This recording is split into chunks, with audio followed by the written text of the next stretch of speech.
This week on your Old School RuneScape update, Hallowed Sepulchre instances arrive and we discuss single-player versus multiplayer. Carpenters Clothing can be used with Mahogany Homes, and Araxxor is coming to Old School. We discuss Slayer bosses, Venom, and potential gameplay of the Noxious Halberd. This is the Old School RuneScape Update, Episode 33, recorded Saturday, June 22nd, 2024. Spiders and Sepulchres.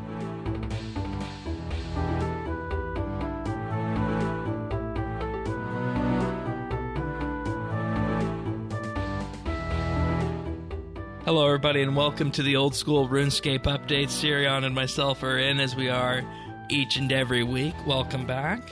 I say welcome back, but the listeners have no idea that you've been gone this week. Yeah, no, I have been. It's been a very exhausting week. But yeah, but there's always a bit. You can't skip on this show, right? That's right. That's rule number one of RSB&B podcasting: is you don't miss a week unless someone's dying, right? Pretty much. Welcome back, everybody, and of course to the new listeners as well.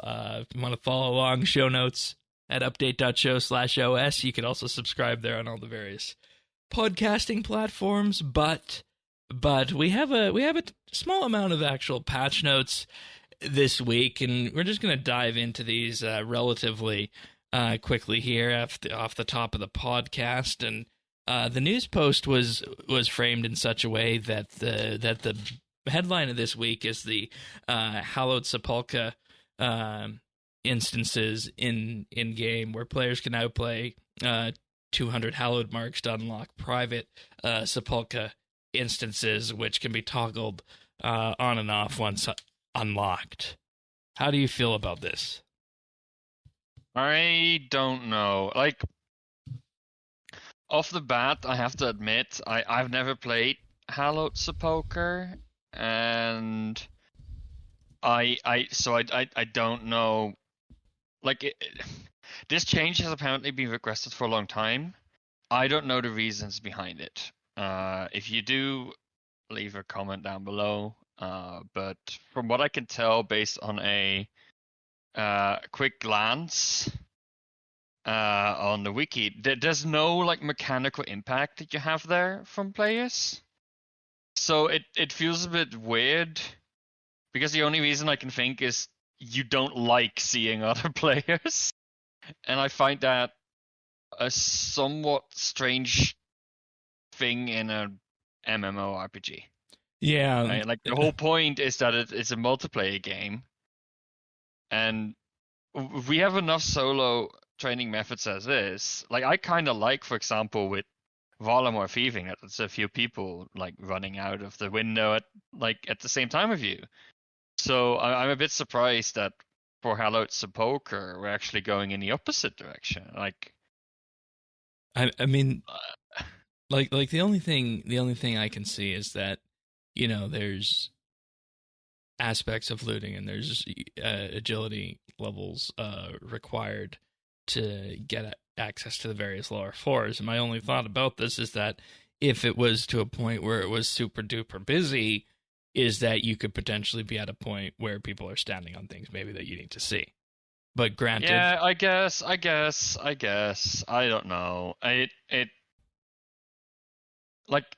don't have the context, right? I will admit that, and I'd love to hear for someone to explain the actual reasons why this is a good idea. But I hope it's something more than I don't want to see anyone. I hope that there's a gameplay impact, because otherwise this is kind of sad.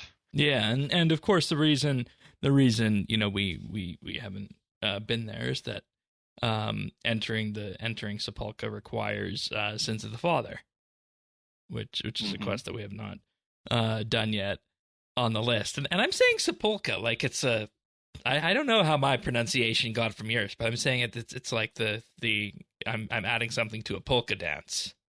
I don't know if that's right. But look, I'm not the native speaker. I get away with coming up with I'm not the strange native speaker pronunciations either. of I it. don't speak British English. Well, who says this is a British English word? They invented it at Jagex, perhaps. Oh, fair. Maybe, Fair. maybe. I don't know. But folks, yeah, let us know if you have any further insight into this on this. And just for clarity here, Sepulchre, or however you were saying it, is a small room or monument cut in rock or built out of stone, in which a dead person is later buried. Okay. So that's the historical context behind it, and there's also apparently a church of Sepulchre in Jerusalem. So there we go. There we go. Also this week, the fishing trawler divides rewards between players present when the ship sets off and not players present at the end of the encounter. They say for this you may notice a dip in loot or XP rewards after today's update. I feel like this is something we needed in 2005. Yeah, it sounds. I don't know. I mean, I think it's still being played. It's probably Of course. But, I mean, it's old school. Of course, these things are being played. And yeah, at the same time, I wonder if this opens up the game to griefing. That's what I was thinking. In terms of, you know, why they did this was something on the end of griefing and game integrity. Yeah. So, but I mean, I know on RS3 fishing trawler is pretty much dead content. I haven't tried it yet on old school, but I'm going to assume it's got some level of activity there that's meaningful to warrant a change like this. Must be. I did it, but only for the achievement diary, which I just did by myself and let the boat sink. Right. You only need to start. What a thing. Set the boat out and have it sink as a result of that. Yeah, exactly. Carpenters Clothing can now boost XP when completing Mahogany Homes contract with a 2.5% boost when wearing the full set. Of course they're doing this after I used most of my planks. I mean, you can always go for 99. Yeah. I could also go for 200 mil XP.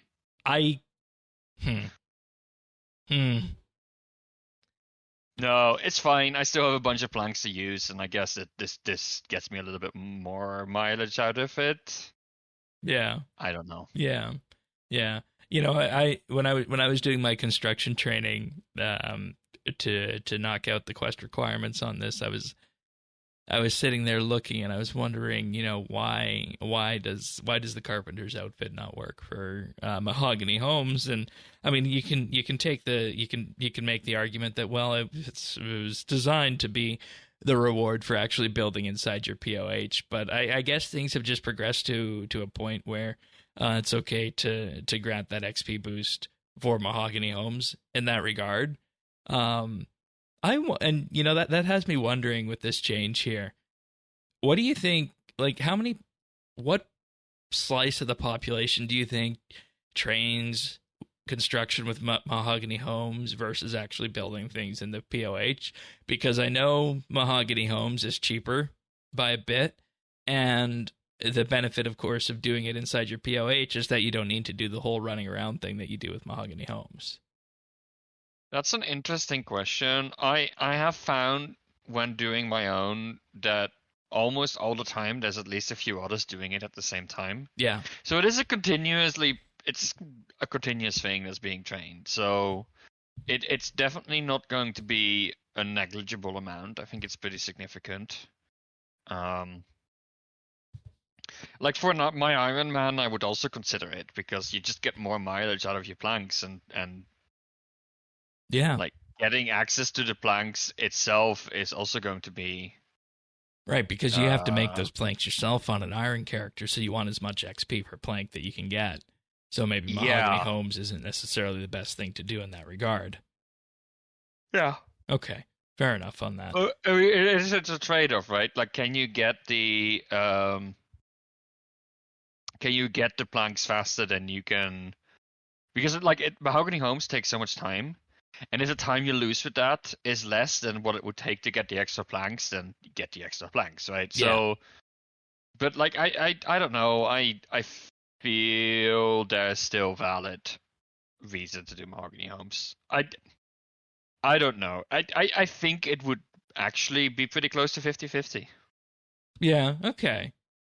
Because I had assumed people would just, straight up go for Mahogany Homes with this, and unless were the epitome of not wanting to move around the game world, if that was something that annoyed you, like that's the case for me, then that would be the reason you would do the traditional POH construction. But I was assuming it'd be something like 80% Mahogany Homes, 20% POH. If I had to, if I mean, if you have the money to burn and you have like a mistcape you can build, you can actually go to it pretty fast. So I think there will be people that do that. Okay. Like, especially if you can make the money faster than you, like the time you save, right? Right. Like if you do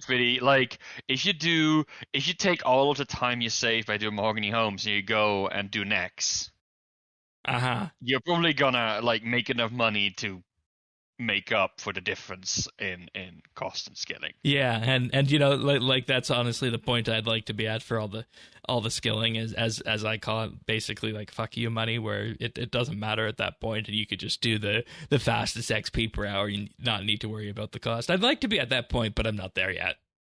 Well, but maybe one thing I will have to do to get to that point is truly embrace the love of a certain skill called Slayer, and level up to 92 for when this next piece of content drops, alongside the combat around that. I'm not saying I'm going to do this because most folks who listen to the podcast know Slayer is one of my most despised skills in the game, but we are getting a new Slayer boss called the Araxxor at level 92 Slayer, which is a take, not a backport, on RuneScape 3's Araxxor.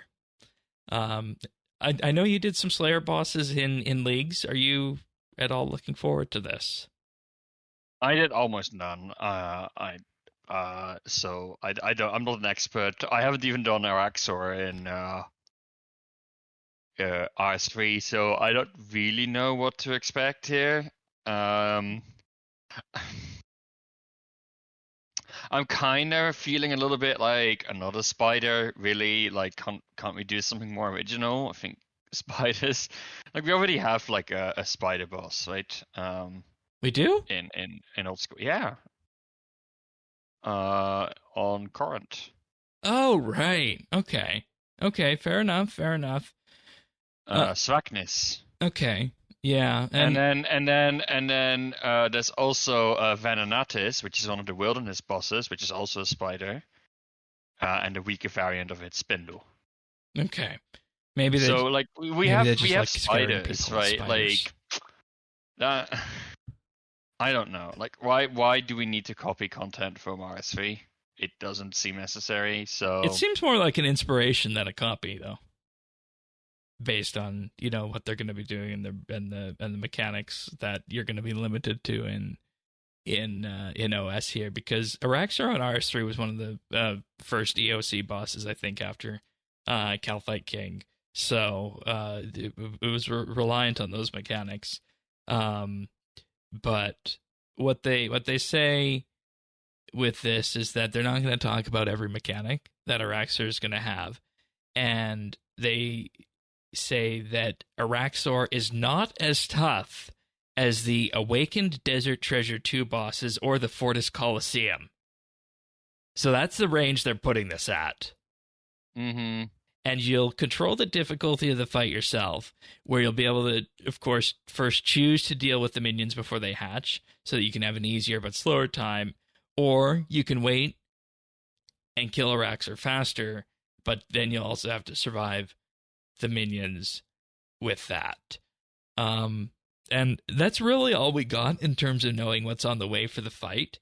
with this, and there's a whole survey about how people feel about Araxxor coming to old school. So if you're in Sirion's camp that we don't need more spiders in game, you can let them know about that in the survey. But I think some of the most interesting things of this are the potential, and I underscore again, potential rewards around this. We have a new cosmetic variant of the Slayer helmet incoming, similar to the Calthite Queen or Hydra Head Slayer helmet for people who want a fashionscape with their Slayer helmets after they get those done. We also have, of course, the pet surrounding this, but the rewards get really interesting here when we start talking about things like untradeable jars of Venom, because so far all the jar items in game have been made tradable. So with this is something that they're aiming to be a bit more of an exclusive reward around this. So I find this very interesting with how they're doing this boss and how they've done some of the other bosses in the past, is that there's just this line down the middle where you might want to go for some of the tradable stuff, but also some of the untradables is just really interesting from this regard. So that's something that kind of speaks to me, I guess, on that front. But yeah, I agree. It's a little bit weird that the jars are tradable right now. Like, you can't put them in your POH if you haven't killed the boss at least once. So luckily that's a thing. But it's still, I don't know. It feels right that the jar is sort of like a less rare version of the pet. Yeah, that's actually a good way of putting it, I'd say. Yeah, but also potential. Yeah. Go ahead. Yeah, I don't know if we need more bosses at the end. I mean, in that high level range, you have Cerberus, the Smoke Devil, and the Alchemical Hydra. But I don't know. I think it's an interesting way of making high level Slayer more interesting. Like, you can choose to do these bosses instead of the normal task. Yeah, I wish there was some at lower level, honestly. Yeah, the lowest level, it starts at level 75 with the Good Test Guardians. Yeah, which is not low level Slayer given how long that takes. Yeah. But also with Araxxor is the Araxxite Venom Gland, which has the ability of dealing 4 venom damage while curing and providing 20 seconds of immunity to venom. But with this, the Venom Gland can also be used to make the extended anti-venom plus potion, which they haven't announced the herblore level yet for. So extended anti-venom plus potions coming from this. I think that's interesting, further extending that out. And again, this is that same horizontal reward space that I think you and I have become so fond of, that the old school team likes leaning into. Yeah, I agree. There's also some unique equipment rewards too. Arania boots, which provide a small amount of melee strength, magic attack, and ranged attack bonus on here. But the main draw behind these is that they provide immunity to spider webs. Yeah, and again, this sort of comes down to the fact that we already have bosses with mechanics that have spider webs. So I don't know. I guess thematically it makes sense. So maybe it's fair, and look, it's a cool niche item by itself, and it's nice that there are more spiders in the game, so that at the very least there is there's more use for it than a single boss. Yeah, and to be clear, you have to negate the effects of one spider web, and then in the next 10 seconds you'll get immunity from the next one that you walk on. So it's not 100% immunity, but just kind of leans into kind of buy one get one free, that same sort of mentality. But by far the biggest reward item that potentially comes from Araxxor here is the Noxious Halberd, a level 82 weapon here, which I think we were talking pre-show. You said that this is tied with the Fang for highest highest attack requirement here for an unlock. I That was think. my assumption. Yeah, that's correct. Yes. Yeah, So the and Fang is, of course, a classic stab weapon.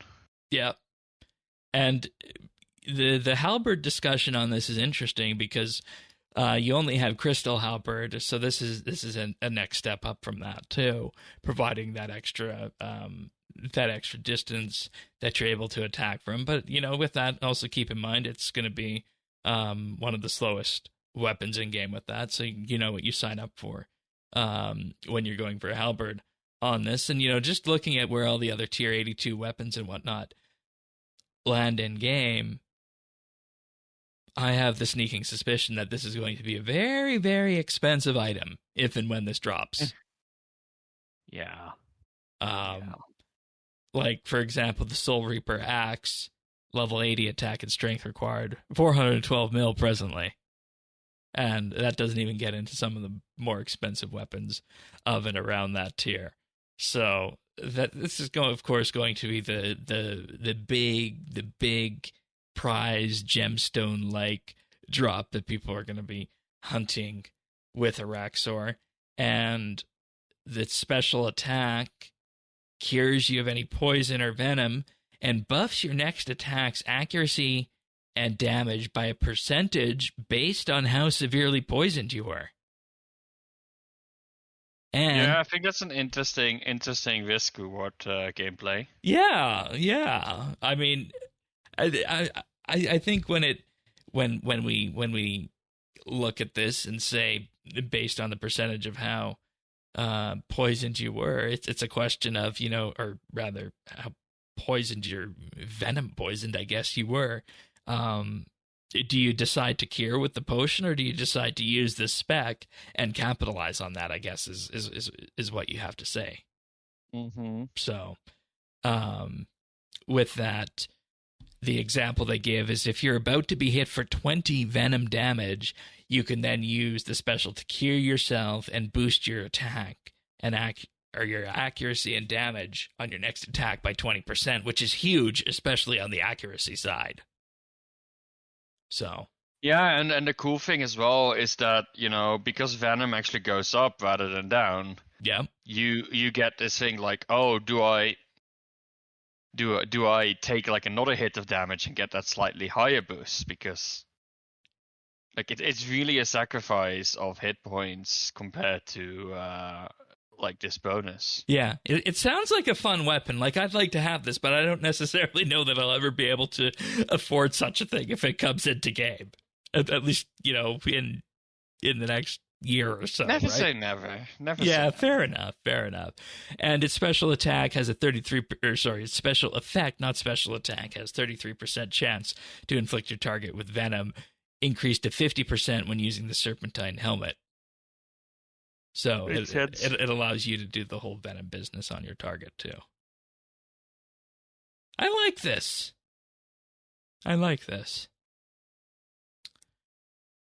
Then we have the Amulet of Rancor, 90 hit point amulet requirement on this. Best in slot melee amulet is what they're aiming for with this. Yeah, that makes sense. I don't think we really have one yet. No. We have one for ranged and magic. Yeah. So it makes sense that it gets its own. Yeah. And they say many of you will be able to buy and trade these. We know Irons will be interested to know how they can make one. The Zenite amulet, from which the Amulet of Torture can be made, requires a whopping 98 crafting, which doesn't leave a lot of room for a requirement increase. Instead, the crafting requirement for this amulet, the Amulet of Rancor, will be in the level 80s, since we expect it to be easier to work with nice squishy spider parts than a precious gemstone. Yeah, that makes sense. Yeah, and and look, like putting this alongside sort of the other like rewards that the Slayer bosses give, right? Like Twilight of the Seas, which of course is a pretty huge deal. Twilight of the Seas come from the Kraken. the Smoke Battle Staff and Occult Necklace both come from the Thermonuclear Smoke Devil, so they're both pretty big deal. And you need to have some. The Abyssal Dagger, of course, comes from the Abyssal Sire, as well as the Abyssal Bludgeon, that you combine from 3 parts. So, like, I think all of the Slayer bosses so far have actually done, like, added pretty significant Power creep? I wouldn't say power creep, but powerful items. And yeah, that's fair. I said power creep, and I realized, in saying that power creep is sometimes deemed like a dirty term, in that it's not necessarily the way you want your game going, right?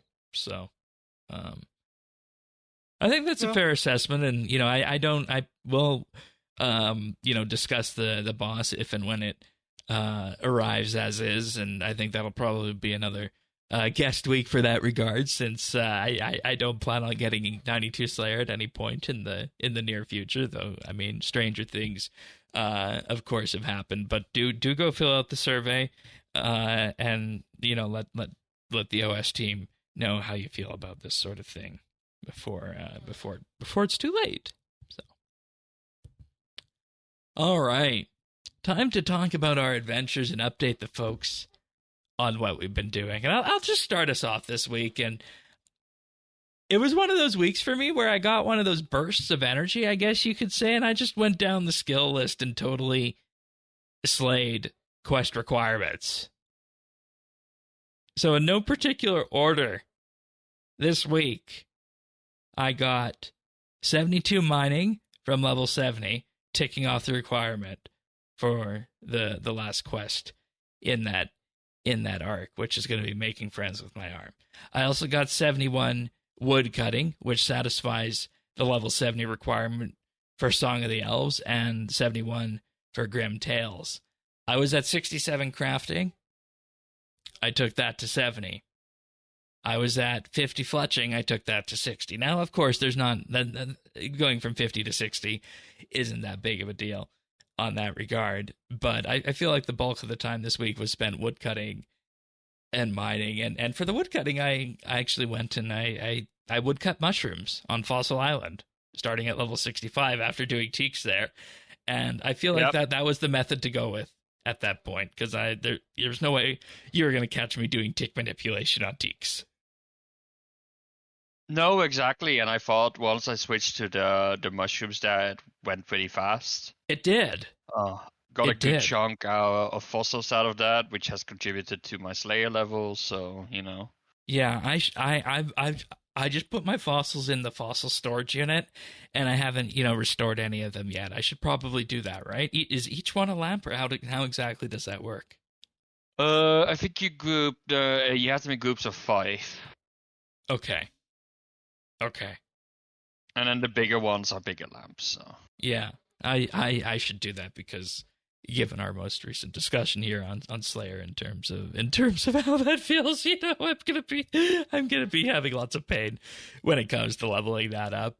I also got 70 magic, which it was at 69, so not too far of a stretch there on that, but that was just some alchemizing. And I think I said this in either the friends chat or the clan chat, which if anybody wants to join either of those, BitsBytes is the friends chat. That's the one surrounding this community. And if you're looking for a clan, of course, we can recommend the lovely and wonderful Clan Quest. Yes, questing clan. So if you like anything to do with quests and lore, do check us out. Clan Quest. 2 specific words. Just join the chat, start talking in there. Then one of the nice folks in there will get you on the path to joining, if that's something that you're interested in. But I think I'm done alking after this, and I'm gonna have to find something to burst with ice cubes or whatever. I don't think we have anything for that in Nightmare Zone, do we? Nope. No, we don't. So it's gonna probably have to be monkeys, like you would do with the chinning, if I had to guess. Though I don't necessarily know that works. But following from that, in terms of where I went next with this, I started some Guardians of the Rift. I only did like an hour or so of it, and I got from I think it was around level 45 to 48. I think on that regard, I was thinking it was going to be faster. I was thinking it was going to be faster than I was seeing No. it, but I mean, I guess if we're not running runes, I shouldn't be complaining about this, right? Given, standard abyssal rune crafting in the game. So, Yeah, that's really it. It's still a pretty slow skill. yeah. Yeah. And I think you and I were talking a bit about this before we started our questing of the day. Um it's a well-designed piece of content. As in, it's got a very core reward set. It's got a very well-designed gameplay loop surrounding it, and the XP, isn't off in the stratosphere, which makes it something that's repeatable and not necessarily a danger to the other rune crafting methods that exist in game. So, we were we doing the show at the point that we talked about Temple of the Eye and doing that quest in Guardians of the Rift? I don't remember when we did that. I don't remember when we did that, no. But I think it's safe to say that Temple of the Eye was one of our favorite quests that we've done. One of the favorite native old school quests that we've done so far. Mm-hmm. But, and I guess with this, I'll just pivot into our questing adventures for the week. Yeah. Wanted, last requirement for I wanted to say Desert Treasure, but it's the last requirement for Well Gothic Sleeps that's out of the way. So that was a welcome thing to do. And then we set the groundwork so that next week we can do Morning's End Part 2 with doing Morning's End Part 1 this week. And you said to me, and I don't know, I still don't know if you were joking, that we should do Morning's End Part 1 and Morning's End Part 2 in one long session, and I'm glad we didn't do that. No, I was half joking. Okay. I mean, the state I'm in right now. After last week, I would have died probably. Yeah, and I mean, why struggle with it, right? Yeah. And I do have to say that shooting cows and dyeing them colors is still as fun as it was. Sheep, not cows, sheep. Four-legged animals on a farm. Yes, I know there's a difference, but they're four-legged animals on a farm. Says the farmer among us. Oh my god. You're the farmer among us. You have 92. Yeah. Well, the only reason I have that is because I want money. So. Yeah. I have not been keeping up on my farm runs. I will freely admit that. But that's pretty much me for the week. In terms of skill requirements, I'm glad that I have a few more grinds to do that aren't going to be painful. Namely, of course, the rune crafting one, which hopefully won't be too bad, and fire making to 75, which will be visiting one of my favorite skilling bosses in the game again. Not going to be as fast as Leaks, but it'll be fun still. Yeah. No, I need to go back there. The thing is, I need to go back. Well, I need to go there on my hardcore Iron Man as well. So I'm a little bit like, this is gonna be a long grind. I might spend some time at Guardians of the Rift on my Iron Man just to make sure I have like different pieces of content to go back and forth between instead of focusing on a single long grind, doing the same thing on both accounts. I think we'll get old really quickly, or at least quicker than doing it on one. So yeah, absolutely, and I feel like that's the situation I got myself into, on the skill push, specifically with doing ones like construction and mining to 70. Is that I just got really tired of doing those to the point, and I don't know why I do this. I had to take, a 3 to 4 day break from the game after that, aside from, just birdhouses and the occasional herb run after doing that. Right, yeah. And, I'm going to run into the problem where I need to do Mage Training Arena on both RS3 and Old School at the same time, so. Well, my advice to you for that is to pick the one that is going to provide the most benefits and do that one, and then save the next one for the next year. Yeah, maybe. For folks unaware, Mage Training Arena on RS3 is a comp requirement to cast Bones to Peaches. Yep. And in old school, it's required for the Heart, Lumbridge, and Drainer Diary. Which still boggles my mind, because you don't think of the Mage Training Arena being part of Lumbridge. You see it just off the desert, so it should feel like it's part of Al-Kharid and the desert tasks. Yeah, well, you could say the same for the fact that you need to cast Monster Examine in certain regions, because that's that spell comes from the Feminic region, so. Yeah, that's fair. That's fair.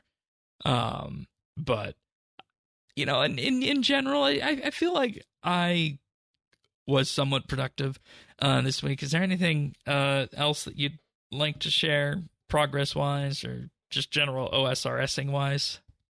No, honestly, I have not been keeping up. I was out traveling, and I thought I would have had time to do at least my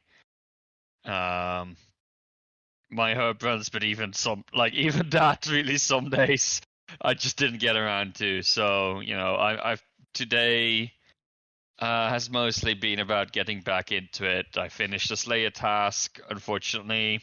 Unfortunately? There's a few more Slayer tasks to go, so that will take some time. But yeah, that's my main requirement. And Winter Toad, like between Slayer and Winter Toad, I think that's all of my quest cape requirements out of the way. So really, it's just questing and diaries. I think that are the next goals. Yeah, and that's lucky on your end that you completed everything that matters for that. So I'm dreading the Slayer push myself.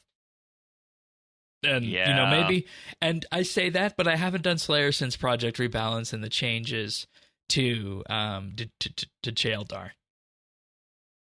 Yeah, look, I've been getting. I had a few lucky tasks in a row where I could use the elemental weaknesses, and that definitely helped. Speeding them up somewhat. My current task, I haven't even started yet, is Fossil Island Wyverns, and I was like, wait, what? What are those?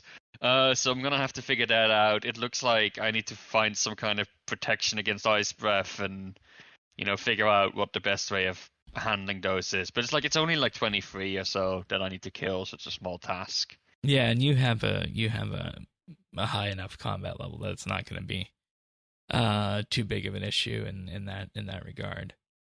Yeah, it should be okay. And yeah, I've been calming down and slowing down a little bit from my screen time over the past few weeks in general, but I'm hoping to get some time to go back, drop my character in Nightmare Zone for 3 hours, and you know, bang out some combat XP that way. Yeah. You know, I got basically all of the points that I need for the rewards that I want from it.